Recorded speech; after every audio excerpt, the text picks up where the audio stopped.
In this video, I want to do a follow-up to video 87, where I showed how to solve the problem in a CSV file, where a Power Query, when it opens a file, it isn't able to find the columns all the way to the right. You can also have this problem in an Excel file. Unfortunately, I don't have such a file to show you. In this example, I have a table with 4 columns and 4 rows. In this file, it has a metadata that says that its used range is A1 through D4. And we can see this metadata in 2 ways. If I open up the Visual Basic editor, I can go in and ask a question to say, go into sheet 1, use the UsedRange property, and ask what is the address, which will then tell me exactly that, A1 through D4. In the case where you have a file, when you open it up in Power Query, it misses the D column, the UsedRange property will then say that it goes from A1 through C4. Unfortunately, when you open up a workbook, this metadata will update, so the UsedRange will update. This is the problem because when you want to solve this problem, if you open up the workbook, the metadata gets overwritten and then the problem is solved. So it fixes itself, but then you have the problem next time.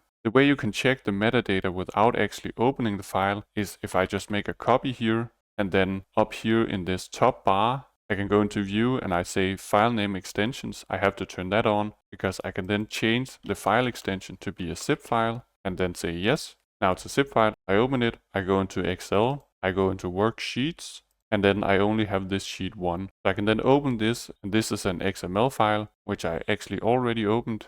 And in here, this looks weird. The only thing you have to look at is this dimension ref, which is A1 through D4. So in case that my file was broken, it would say A1 through C4. And then when I open it and save it and close it, it would then update properly. Before I show the solution, I also want to say how I found it. I knew that I could solve the problem in a CSV file by using the CSV document function, which directly has an option to say that you want to grab a certain number of columns. So I figured surely the Excel.Workbook function will also have an option for it. And it actually does, it's just written in a cryptic way. If we look at the documentation, we can see Excel.Workbook. You pass it in a binary with a file, and then you can have use range and delay types. But you can also pass in a record instead of use headers, and then you can pass in use headers and delay types as normally, but you can also have this InferSheetDimensions property. And when this is set to null or false, Power Query will go in and look at the metadata of the file like I just showed, and then it will say, well, okay, the file tells me that this is the range I need to grab, and then it will grab it. But if the file is wrong, then you have to use InferSheetDimensions-true, and that will solve the problem.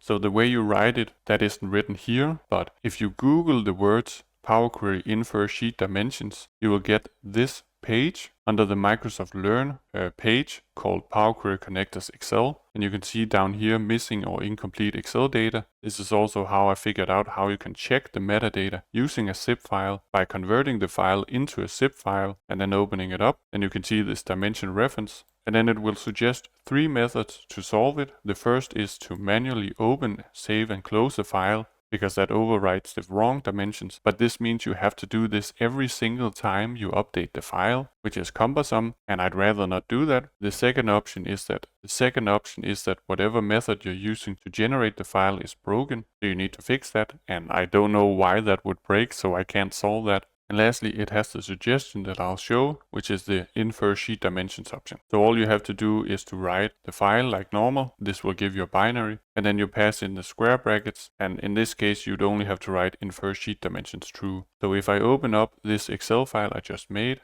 I can say I want to grab the InferSheet file and say I want sheet 1. And again, it includes the D column because I tried to break the file by turning it into a zip file and manually changing the dimensions, but when I then turned it from a zip into an Excel file, it just broke. So again, I can't show it unfortunately. But what you'd have to do is that here in Excel.Workbook, right now it's set to not use headers and delay types. I can just delete that and then write in square brackets InferSheetDimensions and set that to true, which has to be in small letters. And then nothing visually changes, but the way I interpret it is that Power Query will now open the file, so to speak, and it will then manually determine what the dimensions are. And then it will see that there's data in A1 and there's data in D4, so it knows the dimensions are A1 through D4. And instead of simply reading the metadata, which would be faster, but in this case it's wrong. So this is a temporary fix, adding InferSheetDimensions-true, but obviously you should try to fix whatever has broken in their file generation.